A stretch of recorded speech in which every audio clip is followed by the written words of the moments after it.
ഒരു പകൽ മുഴുവൻ തെരുവിൽ നമ്മുടെ മുഖ്യമന്ത്രി ഇരുന്നു. ഉച്ചഭക്ഷണം പോലും വേണ്ടെന്ന് വെച്ചു.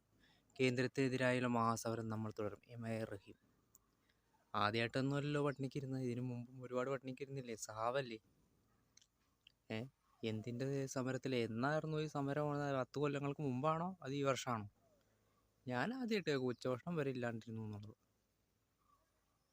തള്ളുമ്പോഴൊക്കെ ഒരു മയത്തി തള്ളു. മുമ്പൊക്കെ ആയിരുന്നു ഇദ്ദേഹം നല്ല സമര പോരാളിയൊക്കെ ആയിരുന്നു, വന്ന വഴിക്കടയൊക്കെ ഭയങ്കര മർദ്ദനമൊക്കെ കേട്ടിട്ടുണ്ട്. ഇപ്പോഴോ ഉച്ചഭക്ഷണം പോലെ തെരുവിലിരുന്നു എന്നുള്ളത് എവിടെയായിരുന്നു? 10-20 കൊല്ലങ്ങൾക്ക് മുമ്പാണോ? എൻ്റെ പൊന്നു, വേറെ ആരും പട്ടിണി ഇരുന്നിട്ടില്ലാത്ത പോലെയാണ്. എത്ര ജനങ്ങൾ പട്ടിണി ഇരിക്കേണ്ടതെന്നല്ല അന്വേഷിക്കാറുണ്ടോ? ഉച്ചഭക്ഷണം വല്ലേ വേണ്ടതെന്ന് വെച്ചാൽ ഒരു നേരത്തെ അതിദാരിദ്ര്യ മുക്തി നേടിയ സംസ്ഥാനമായിട്ട് പ്രഖ്യാപിച്ചില്ലേ?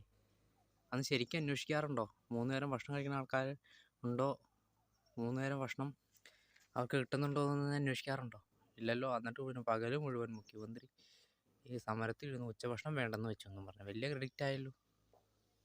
ആർക്കും വേണ്ടില്ല, അവനവൻ്റെ ജീവൻ നിലനിർത്താൻ വേണ്ടി ഒത്തിരി പേര് പട്ടിണി കിടക്കുന്നുണ്ട് ഈ കേരളത്തിൽ. അതുമല്ല അന്വേഷിക്കാറുണ്ടോ?